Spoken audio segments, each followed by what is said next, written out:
Why is it that some candidates move faster in the marketplace and others don't? You must create and not wait. We have learned that the way to approach our job search is literally to put it in the hands of everybody else. The first way to create is stop with the black holes. Apply now, apply now, apply now, apply now. They are getting increasingly more cluttered. Why? You know, AI. I'm sharing this with you because more recently, the Wall Street Journal talked about this bot to bot war, the war between the access to the applicant tracking system, one level, and then the second access level, which is the actual filters within the applicant tracking process. You're an executive and you're expecting to earn anywhere over 250 all the way past $1 million. Please do not put yourself in that gutter. It just reduces the value and it also does not emphasize the quality that you are. The idea of job security is outdated as a landline. If you haven't been in a search for a while, it's probable you will at some point, by choice or not. Most executives admit to staying way too long, or sense what's coming and justify staying anyway. There's another reason. The faulty belief that navigating to what's next will inevitably be worse and has to suck. Screw that. Loren Greiff has spent a lifetime in corporate and executive search, calling bullshit on stale career advice that most still use. This is Career Blast in a Half, the career podcast for executives ready to cut past outdated career advice to fuel your outcomes now. So let's go. I've yet to meet anyone that tells me this executive search thing, it's a cakewalk. You may be wondering, okay, so why is it that some candidates move faster in the marketplace and others don't? I'm going to give you the answer to this in a minute. But before I get into any of that, what I want to impress upon you is this. You must create and not wait. We have learned, all of us, myself included, that the way to approach our job search is literally to put it in the hands of everybody else. And you've heard this before. Oh, go own your search, or, don't be prey to the applicant tracking system. I'm going to take that a couple steps further, and I'm going to give you some hardcore examples of what the difference is between creating versus waiting. Last week alone, we had 3 clients who were in their executive search for less than 6 months. One of them landed a CEO role in 3 months, and they applied all of these things, which is why I'm doing this solo episode, which, by the way, is not my jam. I really prefer to have somebody else here. But I'm doing this so that I can talk directly to you and so that you know I am with you. I get it. It's not easy, but this does require doing something different if you want something different. So please do not keep banging your head against the wall, expecting that, you can just throw more spray and pray resumes out there and all that stuff. So the first way to create and not wait is what I just alluded to. Stop with the black holes. Those black holes, by the way, you know what I'm talking about, right? Apply now, apply now, apply now, apply now. They are getting increasingly more cluttered. Why? AI. Now, AI isn't the boogie person or, anything like that. AI is wonderful in the right context. So I'm sharing this with you because more recently, the Wall Street Journal talked about this bot to bot war, the war between the access to the applicant tracking system, one level, and then the second access level, which is the actual filters within the applicant tracking process. What you also need to know, hello, knock, knock, McFly, is that the folks that end up in the applicant tracking system bin, that black hole, yeah, I'm going to say it. They are the cesspool of low quality candidates. What I mean by that is that because the barriers are so low, that's where all the bottom of the barrel lives. If you're an executive and you're expecting to earn anywhere over 250 all the way past $1 million, please do not put yourself in that gutter. It just reduces the value, and it also does not emphasize the quality that you are. So what do you do? What do you do when that's not creating, that's more waiting to see what's going to happen? I'm going to talk about it, and I'm going to really emphasize this. This is all about strategic referrals. And when I talk about referrals, yes, in many cases they will come from networking, but I am not talking about networking to be drinking coffee. I'm talking about networking so that it's working, not working. I know that was a double negative. So, networking that works has a couple of elements to it.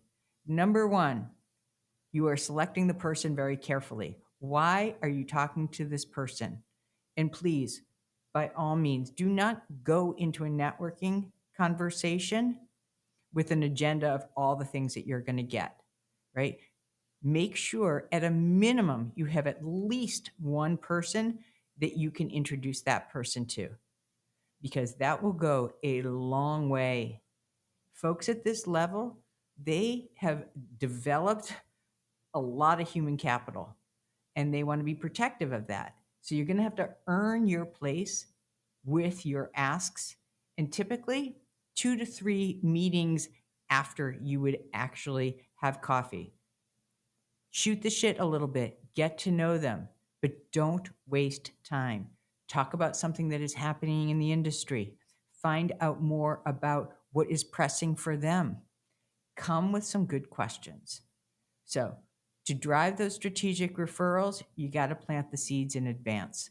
It doesn't happen overnight, which is oftentimes the biggest challenge in the whole process, is that we think that our job search works like a bellhop. All of a sudden you're on the market and you just ding, ding, ding, ding, ding, and everybody should jump and try to connect you. Maybe that happens in some cases, but guaranteed, there's a lot that goes underneath it. And probably those relationships have been solidifying for years and years and years, marinating in that stock of trust, goodwill, giving and receiving. So show up with at least one person that you would, a high quality person that you would introduce them to. And do the bare minimum, at least, of understanding what's happening on their LinkedIn. You'll be able to glean a lot of good questions from that. It sounds very simple, but most people don't do it. Most people also don't go even that next step, which is to see what you can find out about them on Google or find out if they've been on a podcast. Most importantly, just don't show up there and think you're just kind of using the time without valuing the other person and what they are going to get out of it. Oftentimes, and I encourage you to ask this, what would make this coffee the best coffee of your day, maybe even your week, right? You're going to hear all kinds of things. And I think that would be an easy, maybe even a softball to get things started.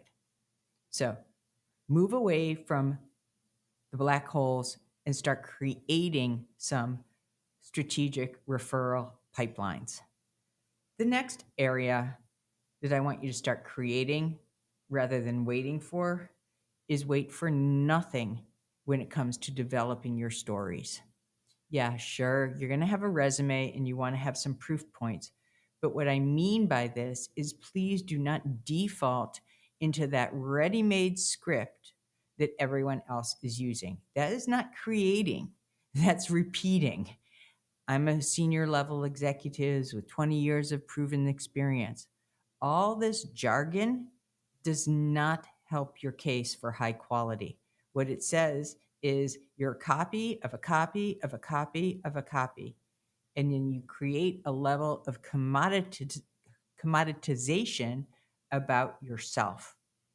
What I'm suggesting is you really uncover some of those key differentiators, those magical 5%ers that really, really stand out about you.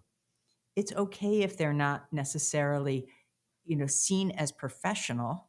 Like, I'm a forever Bee Gees fan. Maybe that isn't a professional accolade, but it definitely gets people talking. And that's what you want.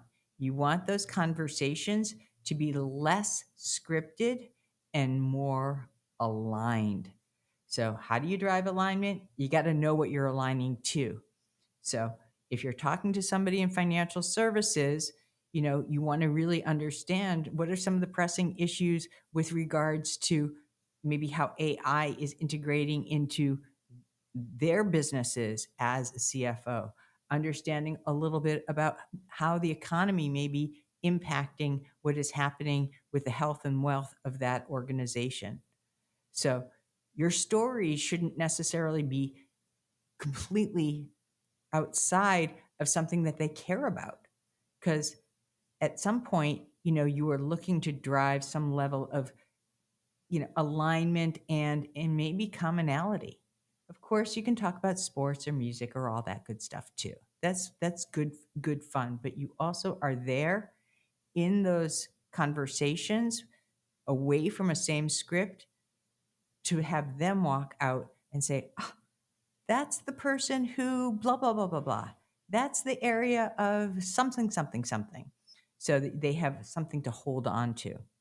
So create some scripts and make sure that they are juicy and succinct. So no more than 2, maybe 3 minutes at most that each story should be around. Storytelling is all about helping other people see, feel, and believe what it is that you are trying to get across.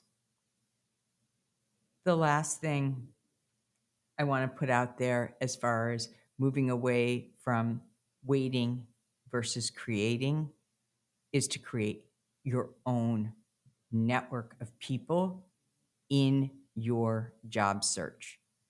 In other words, do not do this in an isolated manner. Create the team that you have who is going to not only stretch you, but help to keep you accountable. So at PortfolioRocket, for example, we have group cohorts, executive group cohorts, and also ones that are more on the 30-day boot camp side. And what happens in those groups is quote unquote hashtag mind blowing.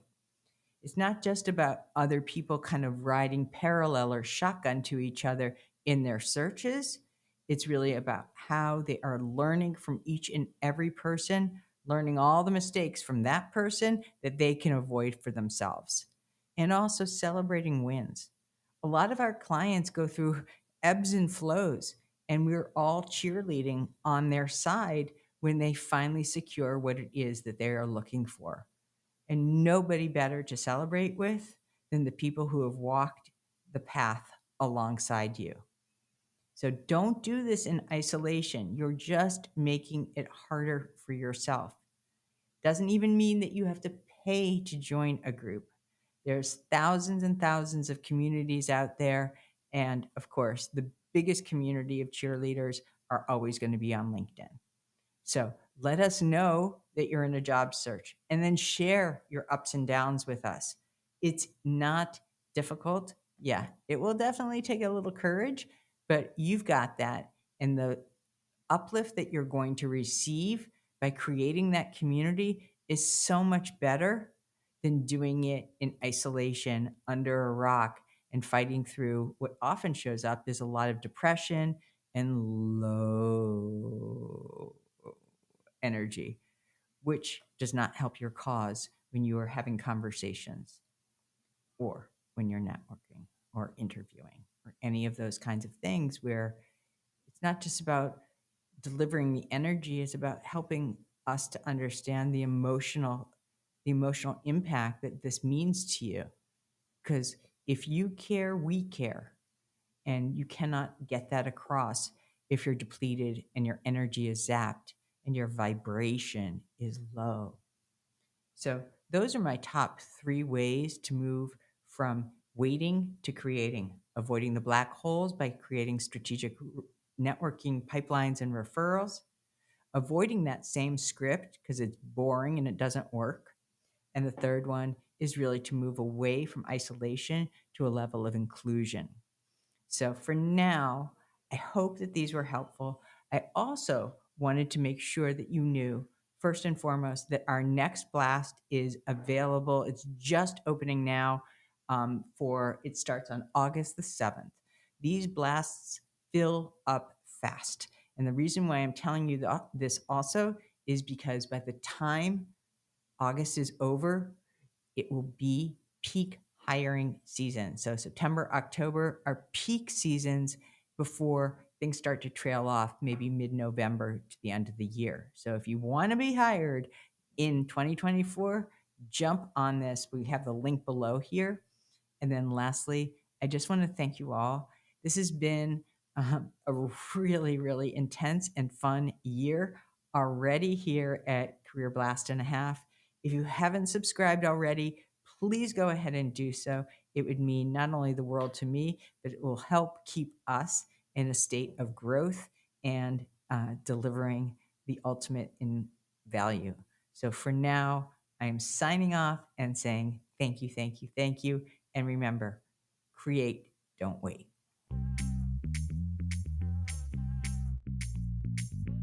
Thank you for joining today. We appreciate your listening ears.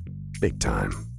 We ask this: use these tools, not tomorrow, right now, and share them by spreading the love, leaving us a rating and subscribe so you don't miss the next Career Blast in a Half. Most of all, thank you for you.